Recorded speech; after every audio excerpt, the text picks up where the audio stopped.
Si je parle dans les langues des hommes et des anges, mais que je n'ai pas l'amour, je suis comme un cuivre qui résonne ou comme une cymbale retentissante. 1 Corinthiens 13.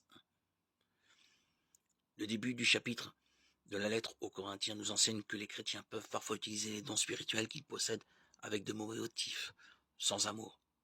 Ce n'est pas un gain, mais une grande perte pour la personne elle-même et pour l'assemblée. Pour expliquer cela, l'apôtre Paul envisage plusieurs cas, en les appliquant à lui-même, comme il l'a déjà fait. Il parle d'abord du discours en langue. Si je parle dans les langues des hommes et des anges, mais que je n'ai pas l'amour.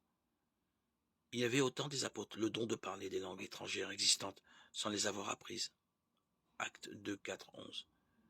À Corinthe, on estimait que c'était un don véritable donné par Dieu. Mais il était surestimé et pouvait devenir un piège pour les Corinthiens. Supposons, dit l'apôtre, que je puisse parler dans des langues étrangères de manière extraordinaire et impressionnante.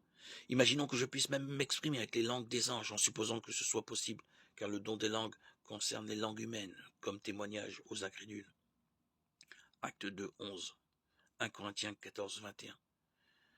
Cela produirait sans doute une grande impression sur les auditeurs, même s'ils ne comprenaient pas les mots.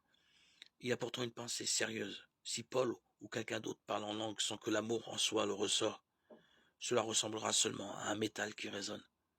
Si l'amour n'est pas le mobile lors de l'exercice d'un don, tout est creux et vide.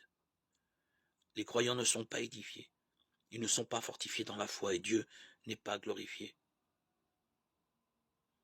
Oh, donne-moi, Seigneur, d'ouvrir mes bras, d'ouvrir mon cœur à tous les souffrants, à tous les enfants, dans la peine et les pleurs.